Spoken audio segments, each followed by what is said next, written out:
그 손병목의 독서노트 이런 그 타이틀을 가진 그 사이트에서 제가 글 하나를 읽었습니다.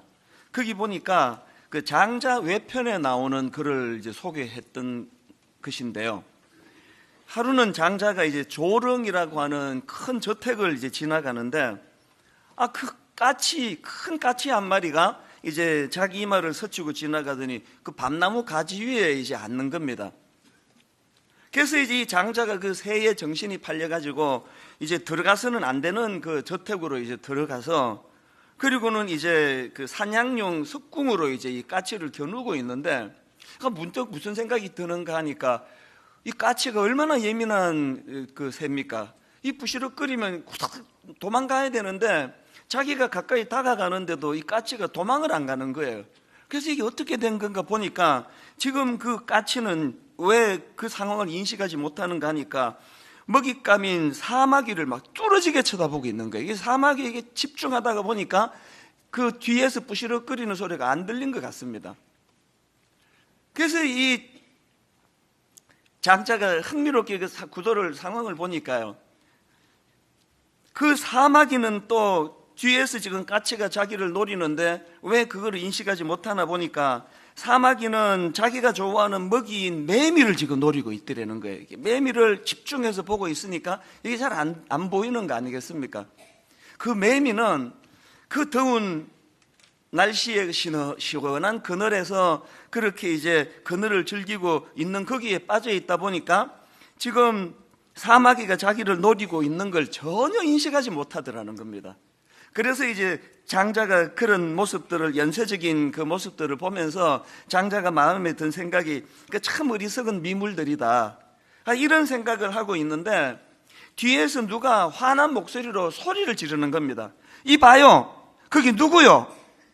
여기는 아무나 들어올 수 없단 말이에요. 어서 나가요. 그 버럭 지르는 소리에 장자가 번쩍 정신이 든 겁니다.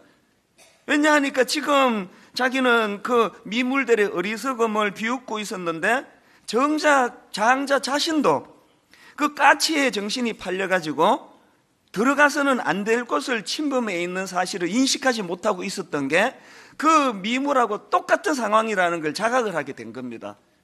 그래서 그날 그 충격이 장자에게 큰 그 충격이었던 것 같아요. 그래서 이제 그 일을 겪고는 무려 석 달이나 두문불출하면서 골똘한 생각에 잠겼다는 거예요. 이 장자에게는 인저라는 제자가 있는데요, 이제 이 스승이 두문불출하고 집 밖을 안 나오니까 그 제자가 찾아가서 물었답니다. 스승님께서는 무엇 때문에 통 바깥으로 나오지 않으십니까? 그랬더니 장자가 이렇게 대답했습니다. 지금까지 나는 바깥으로 드러난 것만 지켰지 나 자신은 잊고 있었다네. 이 짧은 한마디가 어떤 내용 메시지를 담고 있는지는 뭐 다 짐작할 수 있는 거 아닙니까? 제가 읽은 그 글을 그대로 인용해 드리자면요, 이렇게 기록되어 있더라고요. 곧 죽을지도 모르면서 시원한 그늘에 넋을 잃고 있던 매미, 그 매미를 쫓느라 자신이 위험한지 전혀 모르는 사마귀, 사마귀를 쫓느라 곧 화살에 몸이 뚫릴 위험을 모르는 까치, 그 까치를 쫓느라 진입 금지 구역으로 들어간 장자 자신. 저는 이 글을 읽으면서 이게 오늘 우리 현대인들의 모습을 반영한 것 같은 느낌이 드는 겁니다. 오늘 우리가 먹고 사는 문제도 힘들고 자녀 교육도 너무 힘들고 뭐 건강을 유지하기도 힘들고 현실에 너무 몰두하다가 보니까 진짜 중요한 것을 지금 잊고 있는, 진짜 중요한 걸 보지 못하고 있는 그런 상황이 아닐까.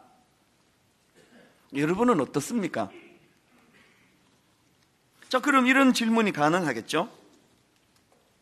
그 까치처럼 어리석게도 눈앞에 보이는 그 먹잇감, 그 이익에만 몰두하느라, 현실에만 몰두하느라 진짜 중요한 것을 놓치고 사는 것이 우리 인생이라면 뭘 놓치느냐는 거예요. 우리가 뭘 놓치고 있느냐? 뭐 많은 것들이 있겠죠. 그 많은 것들이 있는데 저는 그 중에 오늘 대표적인 두 가지만 말씀을 드리고 싶은데, 첫째로 지금 우리 현대인들이 놓치고 있는 게 뭐냐? 하나님의 분노예요. 창조주 되시는 하나님이 분노하고 계신다. 이걸 지금 우리가 놓치고 있다는 겁니다. 골로새서 3장 5절 6절을 현대인의 성경으로 보니까 그러므로 여러분은 땅에 있는 육체의 욕망을 죽이십시오. 음란과 더러운 짓과 정욕과 악한 욕망과 지나친 욕심은 버려야 합니다. 지나친 욕심은 우상 숭배입니다. 이런 것 때문에 하나님의 노여우심을 사게 됩니다. 여러분, 지금 여기 나와 있는 하나님을 노엽게 한다는 항목들 살펴보십시오. 우리 오늘 현대인들의 삶 속에 어느 하나라도 해당 안 되는 게 있습니까?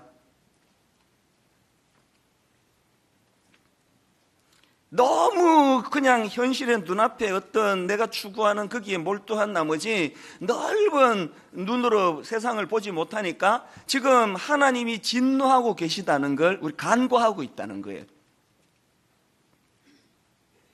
여러분, 예전에 우리 학교 다닐 때, 지금이야 그렇지 않을 거라고 생각합니다만, 그때 권위주의 시절에 중고등학교를 다녀보신 분은 다 알지만, 그 클래스의 담임 선생님이 진노한다면은요, 그 반 학생들 모두가 그 선생님이 진노가 풀릴 때까지 그 마음에 평안이 없는 거 아닙니까? 두려움 아닙니까? 오늘 우리 시대가 그런 상황이라는 거예요. 자, 그렇다면은 하나님께서 진노하고 계시되는데 왜 진노하시냐는 거예요. 무엇 때문에 하나님이 진노하시느냐, 이 부분을 성경 로마서 1장 18절이 잘 정리하고 있는 것을 볼 수 있습니다. 18절입니다. 하나님의 진노가 불의로 진리를 막는 사람들의 모든 경건하지 않음과 불의에 대하여 하늘로부터 나타나나니, 여기 보니까 하나님의 진노가 두 가지 이유로 진노하신다네요. 하나는 경건하지 않음, 그리고 또 하나는 불의. 우리말 성경으로는 이게 좀 애매한데요. 영어 성경을 보면은 이 경건하지 않음이 선명합니다. 경건하지 않음을 영어 성경으로 보니까 godlessness예요. godlessness. 글자 그대로 사전 찾아보시면 이렇게 설명합니다. 신을 믿지 않음. 이게 경건하지 않음이라는 겁니다. 그러니까 여기 나오는 우리말 성경으로 경건하지 않음이란 것은 하나님을 인정하지 않는 마음의 태도, 또 하나님으로부터 독립하여 제 마음대로 살고자 하는 그 인간의 욕구, 이게 경건하지 않음이라는 겁니다. 오늘 우리 시대는 마음에서 하나님을 몰아내는 시대 아닙니까? 하나님 필요 없다고, 이제 과학이 이렇게 발달하고 우리 이렇게 잘 살게 되고 우리 이렇게 똑똑해져서 우주를 우리가 왔다 갔다 하는데 이제 더 이상 하나님 안 도와주셔도 된다고, 하나님 없다고, 하나님 없이도 잘 살 수 있다고, 이 시대 자체가 하나님의 진노를 사고 있다는 것입니다. 그런가 하면은 그 다음 나오는 이 불의라는 단어는요, 쉽게 말씀을 드리면 그 앞에서 말씀드린 경건하지 않음의 결과물이에요. 경건하지 않음이 뭐라 그랬죠? 하나님을 그 마음에서 내버린 상태, 이게 경건하지 않음이라면 불의는 그런 결과물이에요. 그런 결과물. 자, 로마서 1장 28절에 보니까 이렇게 기록합니다. 또한 그들이 마음에 하나님 두기를 싫어하며, 이게 바로 경건하지 않음, 그거 아닙니까? 그랬더니 그 결과가 그 다음 29절부터 쭉 한번 보십시오. 곧 모든 불의, 추악, 탐욕, 악의가 가득한 자요, 시기, 살인, 분쟁, 사기, 악독이 가득한 자요, 수근수근하는 자요, 비방하는 자요, 하나님께서 미워하시는 자요, 능욕하는 자요, 교만한 자요, 자랑하는 자요, 악을 도모하는 자요, 부모를 거역하는 자요, 우매한 자요, 배약하는 자요, 무정한 자요, 무자비한 자라. 지금 여러분 이 열거되는 이 항목들이 오늘 우리 시대에 아침마다 배달되는 신문 안에 다 담겨 있는 내용 아닙니까? 이 모든 이 시대의 혼미함의 출발은 하나님을 마음에서 내쫓은 상태에서 오는 결과물이라는 거예요. 그래서 지금 인간의 머리로 상상할 수 없는 악한 죄악들이 다 나오고 있지 않습니까? 이 모든 죄악의 근본적인 출발이 하나님을 마음에 두기 싫어하는 그 상태, 여기에서 나온 거라는 거예요. 이걸 보고 하나님이 진노하고 계신다는 겁니다. 그런가 하면은 두 번째로 우리가 이 현실에 몰두하느라 미처 보지 못하는 중요한 것이 하나 더 있는데, 그게 하나님의 사랑입니다. 하나님의 사랑. 이 악한 인간들을 초인적인 인내로 기다리고 계신 하나님의 사랑, 이걸 지금 못 본다는 거예요. 우리가 그냥 뭐 내가 건강 관리 잘하고 내 뭐 가정 잘 영위하고 해서 이만큼 산다고 생각하는 그것은 그 까치와 똑같은 거예요. 그 먹잇감만 쳐다보면서 전체를 볼 수 없는, 오늘 우리가 이렇게 그래도 호흡 유지하고 살아가는 이 배경에는 끝간데 없이 참으시는 하나님의 사랑이 있다는 걸 아셔야 됩니다. 심판하지 않으시고 기다리고 계시는, 사실 여러분 지금 이 땅에서 일어나고 있는 모든 비극의 뿌리는 바로 이 사랑의 결핍 아닙니까? 지금 그 범죄하고 이런 걸 추적에 들어가면 뭐 거의 공통점이 그 범죄하는 사람들에게 나타난, 어릴 때부터 내가 사랑을 못 받아서 그랬대. 이 사랑의 결핍. 근데 참 이상한 게요, 제가 그 청소년 사회 갈 때 보니까 뭐 우리 요즘에 그 부모님이 애들에게 뭐 얼마나 극진히 사랑합니까? 자기 목숨보다 더 사랑하는 것 같아요. 근데 이상하게 제가 중고등부 할 때 애들이 너 와서 저한테 울고 외롭다 그러고 마음이 힘들다 그러고 왜 그러냐 그러면 자기 사랑을 못 받는다는 거예요. 그게 너무 이상하잖아요. 지금 부모님은 그 아이에게 과하게 사랑을 부어서 이게 문제인 것 같은데 너무나 많은 애들이 자기는 사랑을 못 받는다는 거예요. 그래서 우울하고 병이 찾아오고, 그게 어떻게 된 겁니까?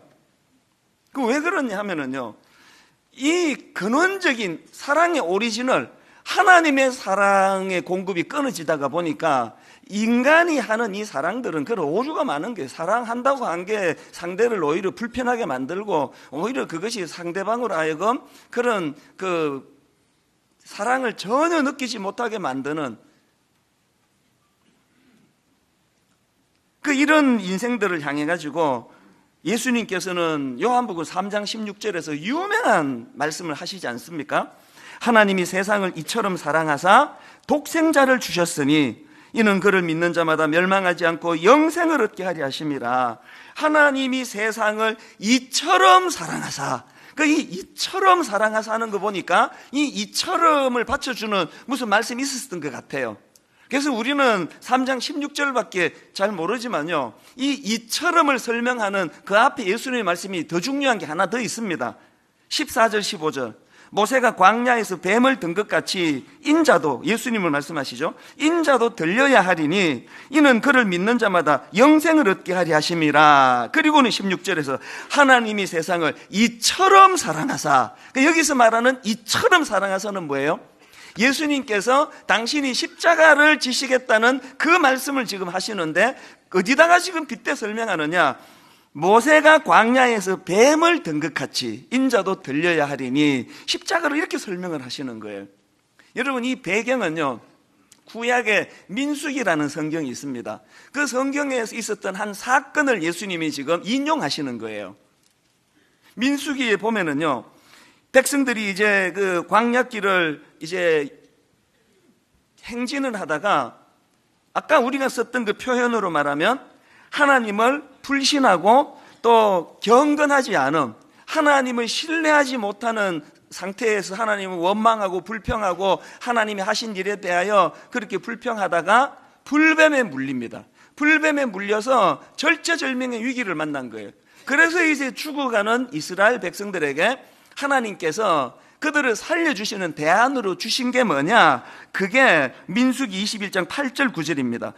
여호와께서 모세에게 이르시되 불뱀을 만들어 장대 위에 매달아라. 물린 자마다 그것을 보면 살리라. 모세가 놋뱀을 만들어 장대 위에 다니 뱀에게 물린 자가 놋뱀을 쳐다본 적 모두 살더라.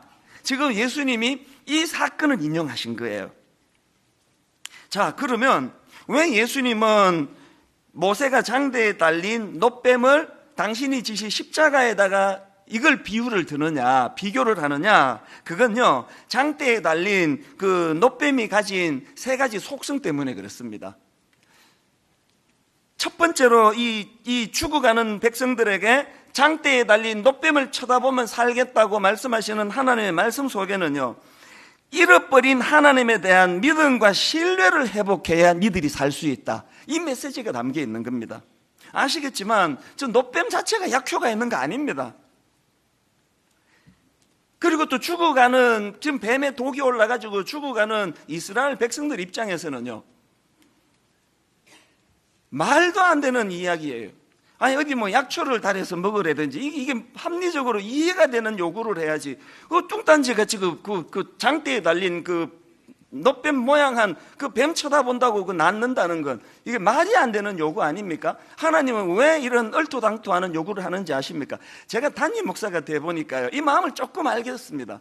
이제 교역자들이 이제 저를 이제 격려하느라고 참 정스러운 교역자가 많습니다. 저는 목사님이 너무 좋아요 막 그러는 교역자도 있고요. 저는 목사님께 내 인생을 송두리째 맡깁니다, 이런 그 위험한 말도 막 하고요. 목사님이 가라면 가고 서라면 서고 저는 내 인생은 이후에 목사님 시키는 대로 하겠습니다. 이런 이야기를 하면 참 고맙잖아요. 그럼 내가 너무 궁금해요. 내가 테스트를 해보고 싶은 거예요. 그래? 그러면 너 오늘 짐 싸가지고 아프리카 선교를 떠나라. 내가 이런 장난스러운 생각 한 번도 실천은 안 했는데 궁금한, 이래도 이 사람이 순종을 할까? 자기 인생을 내게 맡겼다니까 아마 그 순종하기 쉽지 않을걸요. 여러분, 그 상대방이 요구하는 게 수용하기 어려우면 어려울수록 그 요구하는 사람에 대한 신뢰가 없으면 그 지킬 수 없는 거예요. 만약에 하나님이 그 뱀독이 퍼져 죽어가는 사람들한테 약초 달여서 먹으라 그러면요, 하나님은 별로 신뢰 안 해도 그건 그릇도 돼서 순종할 수 있는 거 아닙니까? 죽어가는 뱀의 독이 퍼져가는 상황에서 얼토당토하는 놋뱀을 쳐다보면 산다고 할 때는 절대적인 하나님에 대한 신뢰가 없으면 순종하기 어려운 항목이에요. 하나님이 우리에게 요구하시는 건 물질도 아니고 시간도 아니고 헌신도 아니고 그 무엇도 아니고 신뢰를 원하세요. 나는 네가 나를 신뢰해 주면 좋겠다.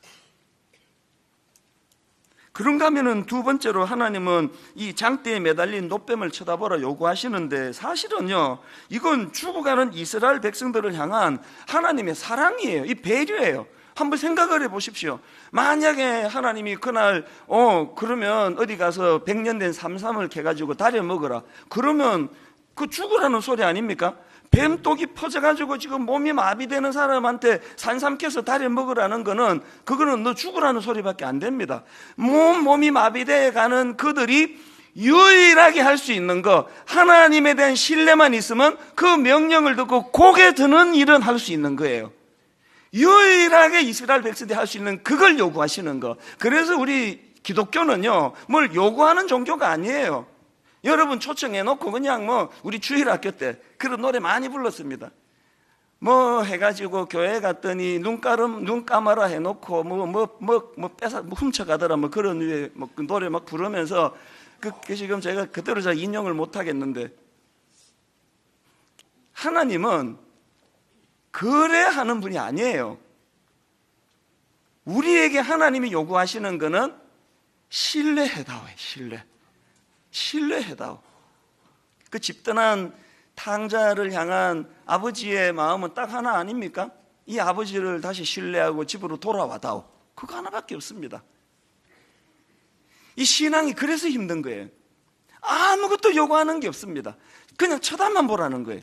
그 민수기를 보면서 제가 참 많은 생각을 하게 되는 게요, 그 쉬운 걸 안 해서 죽는 사람이 얼마나 많았는지 아십니까?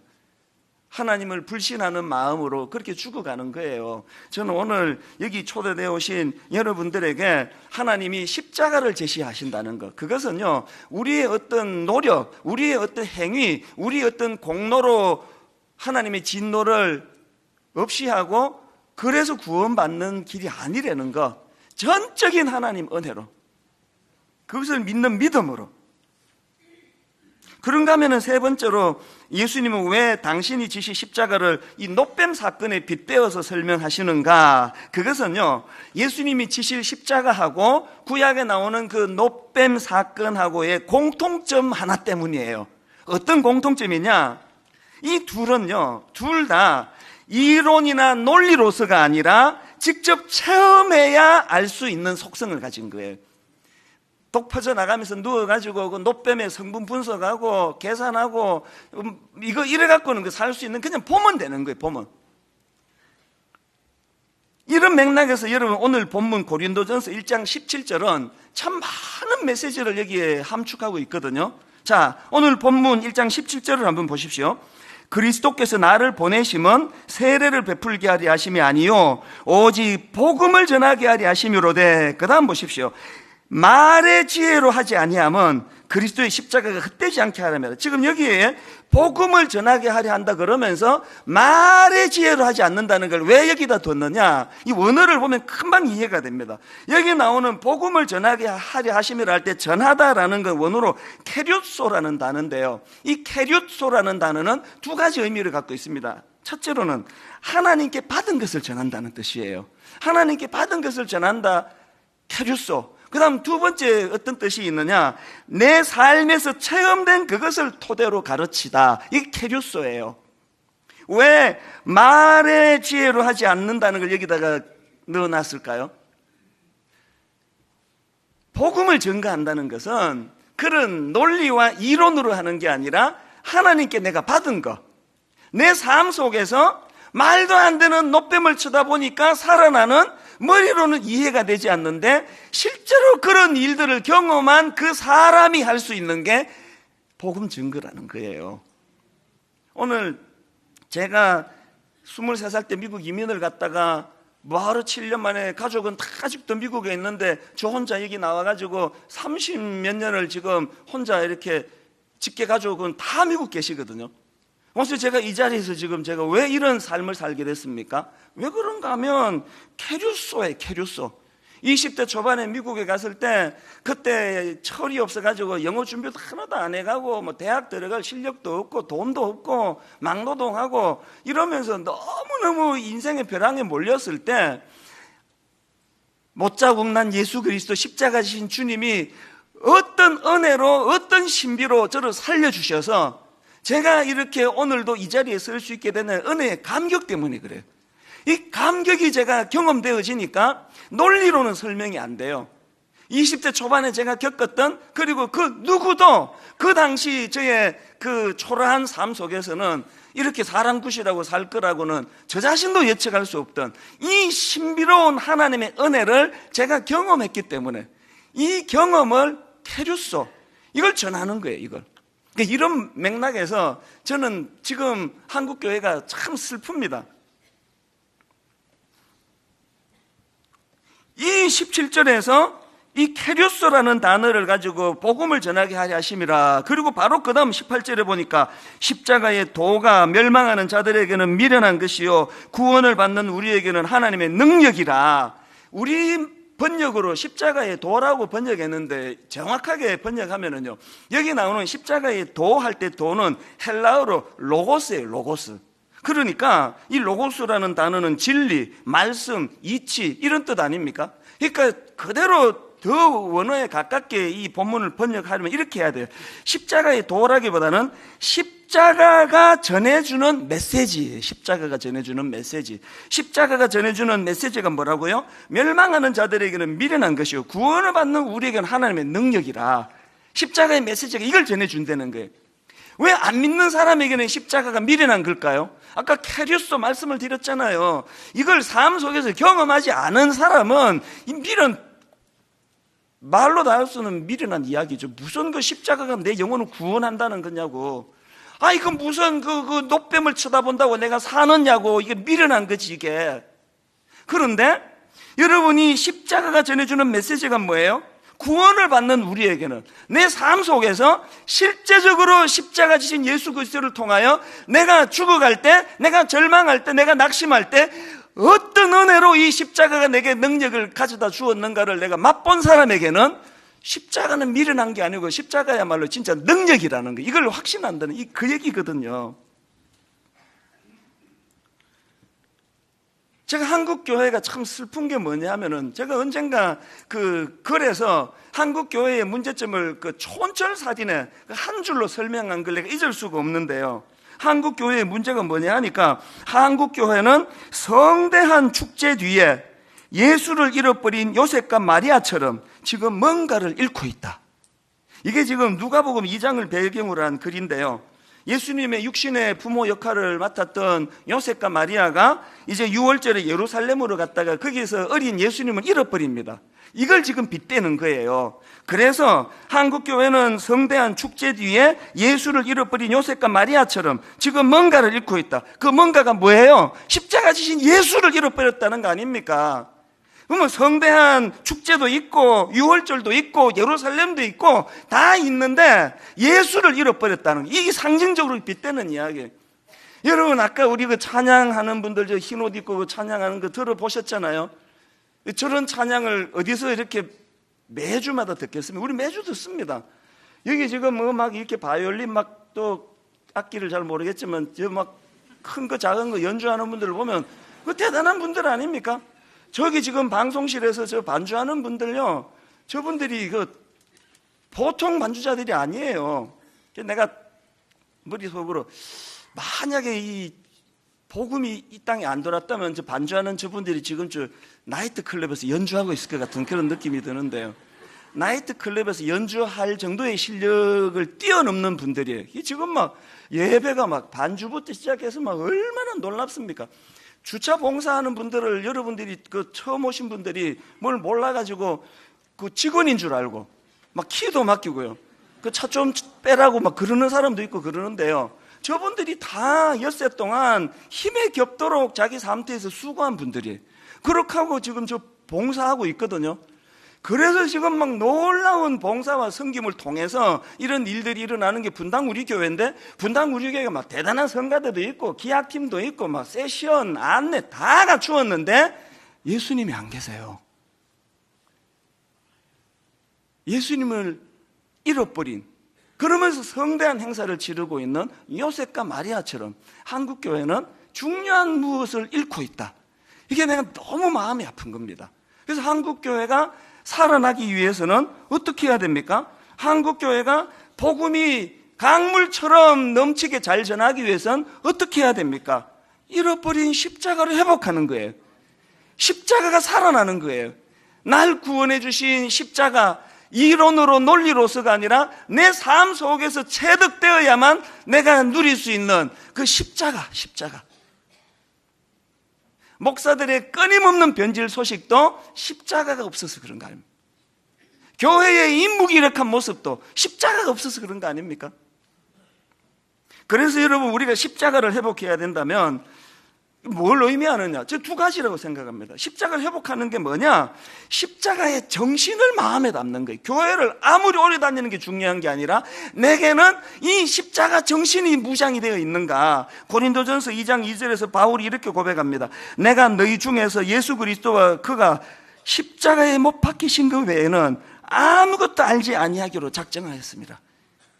바울은 석학이거든요. 엄청난 지식인이에요. 그가 십자가를 경험하고 났더니 나중에 심지어는 어떤 성경에 보면 나머지 것들 다 배설물로, 배설, 똥 하나도 필요 없더라. 이 십자가의 정신이 마음에 담겨져야 되고요. 그런가 하면은 또 하나 십자가를 회복하는 건 뭐냐? 십자가의 삶을 머리에만 담아두는 게 아니라 살아내야 돼. 삶으로 살아내야 된다는 거. 갈라디아 5장 24절, 그리스도 예수의 사람들은 육체와 함께 그 정욕과 탐심을 십자가에 못 박았느니라. 오늘 우리가 수치의 자리에 빠질 수 있는 유일한 한 가지가 있다면 우리의 정욕과 탐심을 십자가에 못 박는 삶을 살아내지 못하는 거 아닙니까? 아까 말로 하면 안 된다 그랬는데 강단에서 말로는 잘하고 삶으로 살아내지 못하고, 이게 예수님의 십자가가 지금 사라져버린 현실을 보여주는 거 아닙니까? 저는 오늘 여기 초대되어 오신 분들은 말할 것도 없고 오래 교회를 다니지만 십자가가 뭔지, 십자가의 은혜가 뭔지, 위기에 빠질 때, 좌절하고 낙심할 때 십자가가 내게 어떤 역할을 하는지 하나도 모르고 계시는 분들에게 성령님께서 긍휼히 여기는 마음으로 우리를 십자가 앞으로 안내해 주시기를 바랍니다. 자, 그러면요, 우리 삶에 이렇게 반드시 십자가를 회복해야 된다 그러는데 십자가를 회복해야 되는 이유가 뭐냐? 간략간략하게 두 가지만 설명을 드리겠습니다. 첫째로요, 여러분, 이 십자가는요, 우리 영혼이 구원받을 수 있는 대안이기 때문에 그렇습니다. 요한복음 3장 16절을 다시 보십시오. 하나님이 세상을 이처럼 사랑하사 독생자를 주셨으니, 그 다음 보십시오. 이는 그를 믿는 자마다 멸망하지 않고 영생을 얻게 하려 하심이라. 오늘 교회가 하나님 나라는 설교도 안 하고 죽음 이후에 세계에 대해서는 가르쳐 주지도 않고 그저 예수 믿으면 여기서 복 받고 예수 믿으면 부자 되고 예수 믿으면 병 떠나고 이렇게만 가르친다면 그것은 반쪽짜리 복음이에요.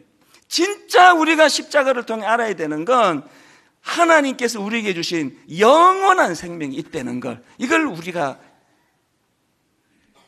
이 기억, 이 지식을 회복해야 된다는 거예요. 이건 제가 다음 주일날 좀 더 다루기로 하고요. 그런가 하면은 두 번째로 십자가를 왜 우리가 회복해야 됩니까? 이 십자가는 이 세상을 잘 살아갈 수 있는 힘의 원천이기 때문에 그렇습니다.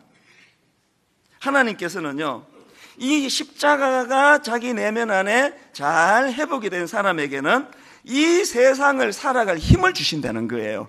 제가 앞에서 소개해드렸던 바울, 고린도전서 2장 2절에서 고백했던 거 기억하시죠? 내가 너희 중에서 예수 그리스도와 그가 십자가에 못 박히신 것 외에는 아무것도 알지 아니하기로 작정하였습니다. 이렇게 바울 사도는 말만이 아니라 머릿속에 그 십자가 생각으로 꽉 차 있었던 사람인데요, 이런 바울에게 하나님이 어떤 은혜로 그를 인도해 주시느냐? 바울이 고린도 후서 4장 7절에서 이런 고백을 합니다.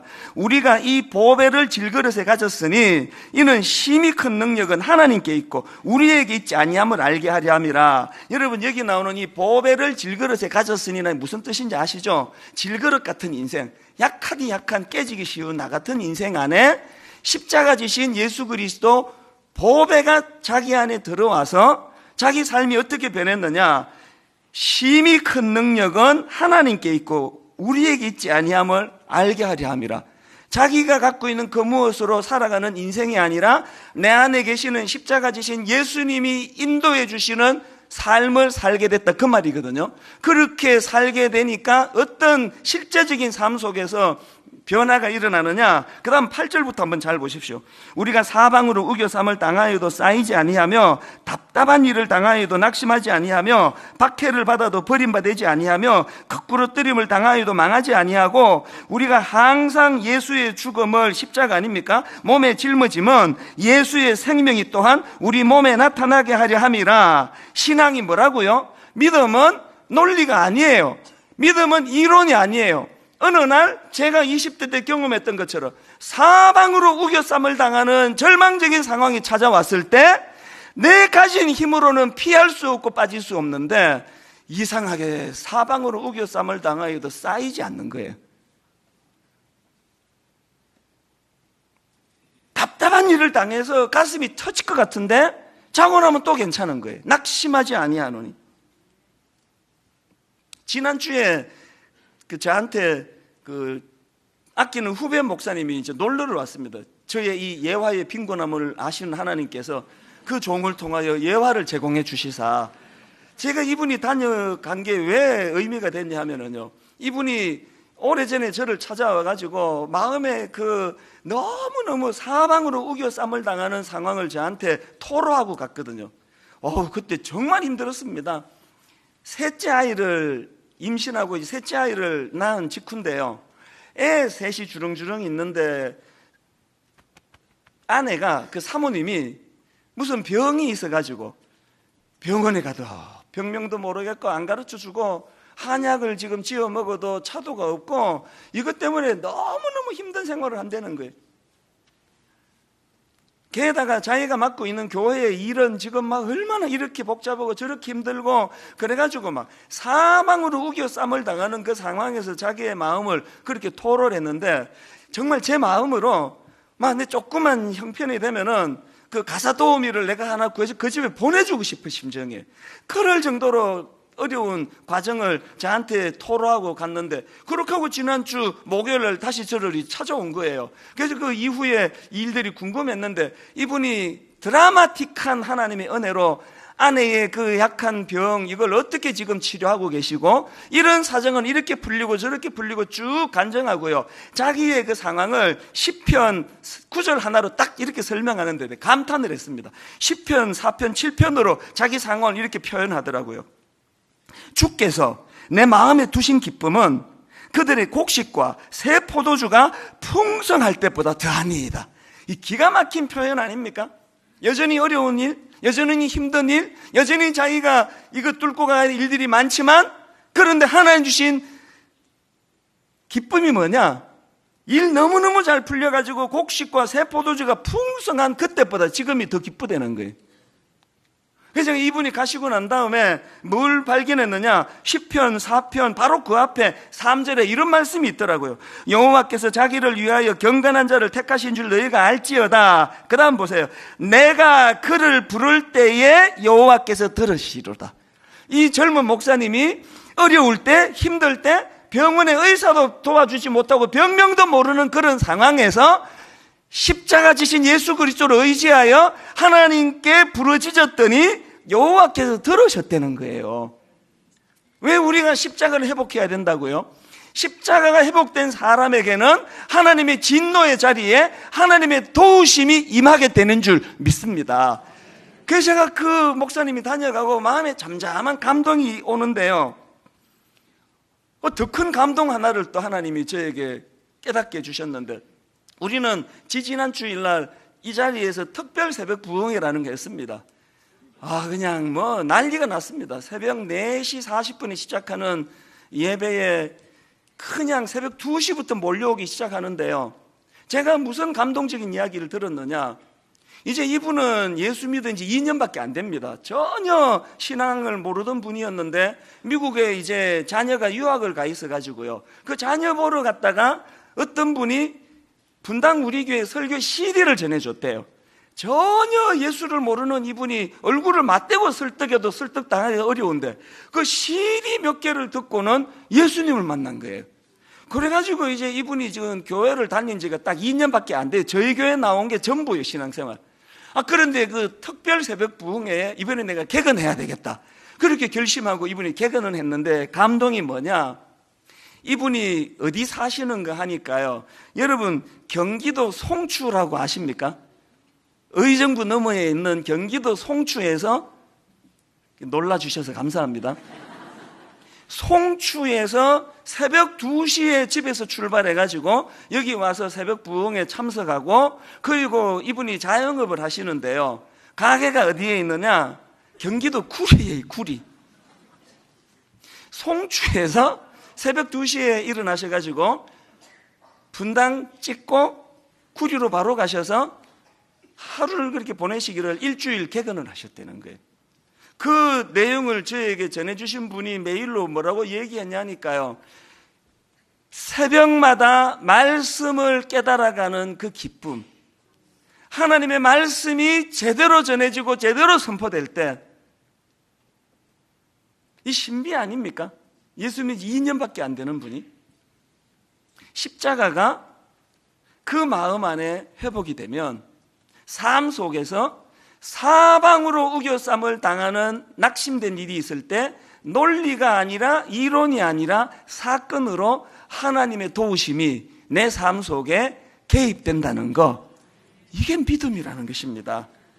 사실 결론을 맺으면서요, 그 특별 새벽 부흥에 막 5,000명, 6,000명씩 그 새벽에 모여가지고 막 방이라는 방에는 다 들어가고 인터넷으로도 몇천 명이 듣고 그렇게 하는 데는 이유가 있는 거 아닙니까? 이 바쁜 현대인들이 새벽 2시에 집에서 나올 때는 뭔가 이유가 있는 거 아닙니까? 수요일 오후에요, 자꾸 제 마음에서 이 환자들을 위해주고 싶은 마음이 생기는 거예요. 주님의 십자가 능력으로 병이 좀 떠나가는 이런 일이 있으면 좋겠는데, 마음이 상한 분들이 치유가 되면 좋겠는데, 오후 내내 그런 생각이 들어가지고요, 목요일 새벽에 제가 일어나라 그랬습니다. 지금 여기 병으로 고생하시는 분 자리에 일어나시라고, 그리고 또 마음이 상하신 분들 일어나시라고. 깜짝 놀랐어요. 그렇게 많이 일어날 줄 몰랐습니다. 많은 분들이 일어나시더라고요. 그 전 수요일 날 제가 이제 그 원고를 정리하면서 찬양이 이제 하나 부르고 싶은 게 뭐냐 하니까, 사랑합니다 나의 예수님, 사랑합니다 아주 많이요, 이런 찬양이 있거든. 이걸 부르고 싶은데 내 마음에 저항감이 뭐냐 하니까, 요새 현대인들이 얼마나 많이 배우고 또 똑똑하고 그러는데 이 가사 갖고 동요 같은 거예요. 사랑합니다 나의 예수님, 사랑합니다 아주 많이요, 사랑합니다 나의 예수님, 사랑합니다 그것뿐이에요. 가사가 진짜 그것뿐이에요. 이런 또 동요 같은 노래를 내가 부르자니 후렴도 이렇습니다. 사랑한다 아들아 내가 너를 잘 아노라. 사랑한다 내 딸아 내게 축복 더하노라. 리듬도 간단하고 가사도 간단하고 너무 심플해가지고 이게 중고등부 수련회 때나 불러야지 이 어른들한테 이게 되겠나. 반신반의하면서 목요일 새벽에 이 찬양을 불렀는데 웬걸요. 본당에서는 말할 것도 없고, 그날 아침에 제 아내가 저기 드림센터에서 어느 공간에 예배를 드렸는데 그날 뒤에 통곡을 하면서 주체가 안 돼가지고 꺽꺽 소리를 내면서 오열하면서 그렇게 위로를 받더라는 거예요. 이거 어떤 일이 일어난 겁니까? 십자가의 능력이 그 예배 가운데 함께하면 이론으로 원고 정리할 때 가사로 사랑합니다 나의 예수님 사랑합니다 아주 많이요. 사랑합니다 나의 예수님 사랑합니다 그것뿐이에요. 이것 갖고 그 사람들 그 마음을 움직이겠나. 이 너무 가사가 유치하지 않나 하는 그 이론에 젖은 그 전날에는 꿈도 꾸지 못하던 치유가 일어나는 거예요. 회복이 일어나는 거예요. 위로가 일어나는 거예요. 누구 앞에서 남자가 그렇게 끄끄 소리내며 통곡할 수가 있겠냐고요. 그래서 복음은 사건인 거예요. 논리가 아닌 거예요. 오늘 저는 결론을 맺으면서 이 찬양을 여러분께 불러드리고 싶은데요, 처음 오신 분도 금방 따라합니다. 동요보다도 쉬워요. 가사가 리듬도 그렇고. 한번 같이 한번 마음을 여시고요, 이렇게 한번 찬양해 보기 원합니다. 사랑합니다 나의 예수님 사랑합니다 나의 예수님 사랑합니다 사랑합니다 아주 많이요 아주 많이요 사랑합니다 나의 예수님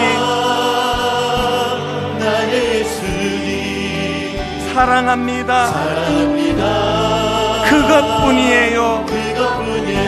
여러분, 하나님의 단순한 메시지, 사랑한다 아들아 사랑한다 아들아 내가 너를 잘 아노라. 내가 너를 잘 아노라. 사랑한다 내 딸아 사랑한다 내게 축복 더하노라. 내게 축복 더하노라. 오늘 아까 2부 때도 그랬고 1부 때도 그랬고 3부 때도 그럴 것이고 4부 때도 그럴 것인데요, 이 간단한 가사, 그리고 제가 아까 들어가면서 부교역자에게 푸념을 넣어놨어요. 내 1시간 반 정도 시간 주면 내 충분히 전하겠다. 이 30분 가지고 역부족이다. 그렇게 하고 제가 들어갔지만 내가 믿는 게 뭔지 아십니까? 이 우둔한 입술로 30분 전하는 저의, 그래서 너무너무 아쉽게 느껴지는 제 설교지만 성령님은 이거를 방치하지 않으시고 내버려 두지 않으시고 여러분 각자의 심령에 성령님이 일하실 줄로 믿습니다. 이해가 안 되지만, 머리로는 납득이 안 되지만, 내가 지금 뱀독이 올라 죽어가는데 저 노뱀 본다고 어떻게 살아? 머릿속으로는 저항감이 일어나지만 사건이거든요. 예수 믿은 지 2년밖에 안 되는 그분이 경기도 송추에 새벽 2시에 하나님 만나러 여기 출발한다고 할 때는 그게 뭐 있는 거 아닙니까? 이 간단한 메시지지만 진리는 원래 간단한 게 사기칠수록 복잡하고요, 설명 많고요, 진리 진실은 간단한 거예요. 사랑한다 아들아 내가 너를 잘 아노라. 창조주 하나님, 이 이상 무슨 말이 필요합니까? 사랑한다 내 딸아 내게 축복 다하노라. 그 후배 목사님, 애는 주렁주렁 지금 갓난아기부터 셋이나 있고 애 돌봐야 될 지금 애기 엄마는 병명도 알 수 없는 이런 고통 속에 지금 치료가 안 되는 걸로 있고 도와줄 사람 없고,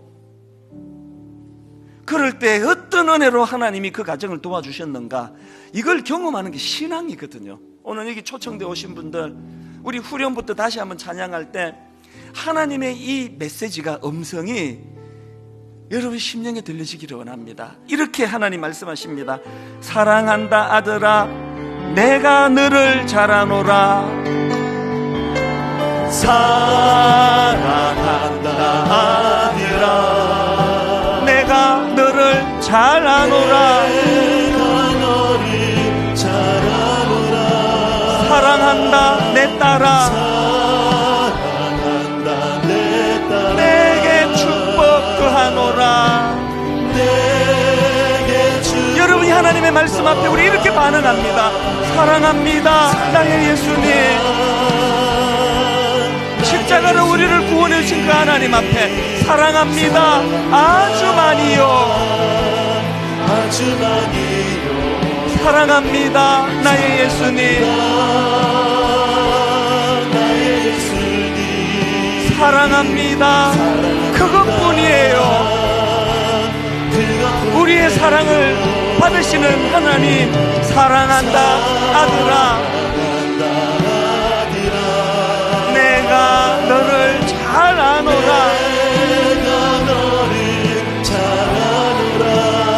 사랑한다 내 딸아.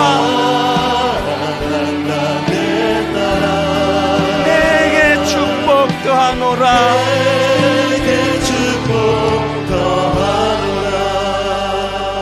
여러분 한 2분만 저에게 시간을 주시겠습니까? 한번 조용히 한번 눈을 감아 보시면은요, 때로는 육신의 눈을 닫을 때 영안이 열려질 때가 있습니다. 사방으로 우겨쌈을 당한 경험이 있는 분, 지금 그 겪고 계시는 분, 사방으로 우겨쌈을 당할 때 바둥바둥 애를 썼지만 쌓일 수밖에 없었던 아픈 기억들, 그거는요 내 안에 십자가 지신 예수라는 보배가 없이 능력이 하나님께는 없고 내게만 있을 때 일어나는 일이에요. 역부족이에요. 안 되더라고요. 하는 일마다 안 되더라고요. 그 문제가 풀려도 마음의 평안은 여전히 없이 여전히 불안하더라고요. 그런데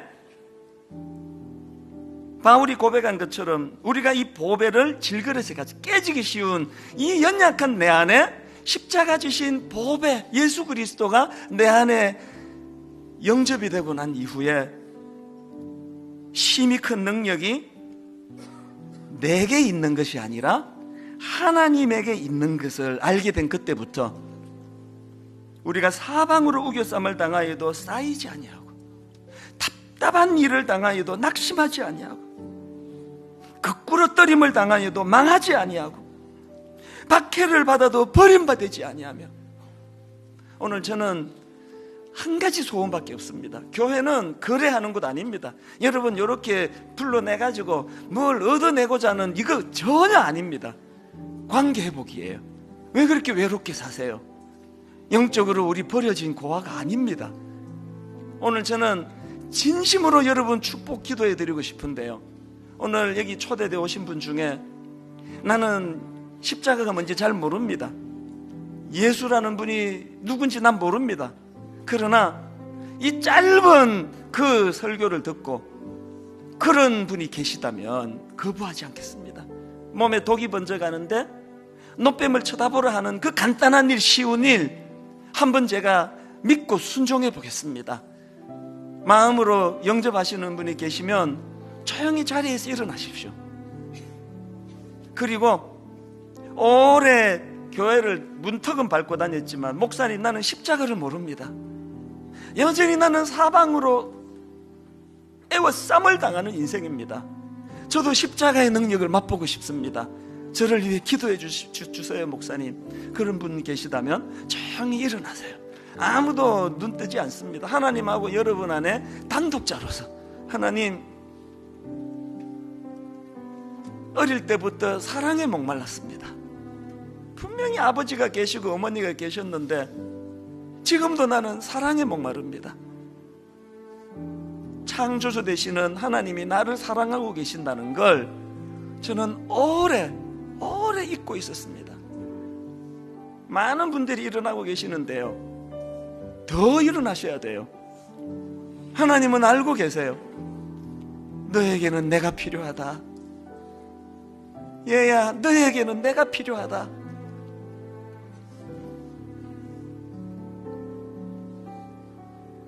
별관에서 예배 드리시는 분들, 이제 내게는 십자가가 필요합니다. 정욕과 욕심을 십자가에 못 박는 삶을 살고 싶습니다. 사방으로 애워쌈을 당할 때 쌓이지 않는 신비를 맛보고 싶습니다. 제가 여러분 위해 기도해 드리겠습니다. 살아계신 하나님, 많은 성도들이 오늘 이 날을 기도하며 눈물로 기다려왔습니다. 초청되어 오신 귀한 손님들 마음 안에 모든 지식을 다 알고 하나님을 믿을 수는 없다 할지라도 창조주가 계시다면, 그분이 지금 진노하고 계시다면 그분과 화해하고 싶습니다. 이제는 그분이 내 원수가 아니라 내 도우시는 자요, 나를 돕는 하나님, 내 아버지로 관계가 회복되기를 원합니다. 자리에서 일어난 사랑하는 신실한 주님의 자녀들에게 은혜 주셔서 삶 가운데 사방으로 애워쌈을 당하는 낙심된 상황이라 할지라도 결단코 쌓이지 않는 이 신비를 누리고 맛보고 살게 하여 주시고, 우리 입술에 사랑합니다 나의 예수님, 하나님의 들려지는 음성, 사랑한다 아들아, 나는 네가 잘 되기를 원한다, 하나님과의 회복이, 관계 회복이 일어나는 축복된 사건을 허락하여 주시옵소서. 감사드리옵고 예수님 이름으로 기도드립니다. 아멘. 우리 다 자리에서 일어나셔서 우리 이 찬양 같이 부르고 예배를 마무리하려고 합니다. 아버지 사랑 내가 노래해.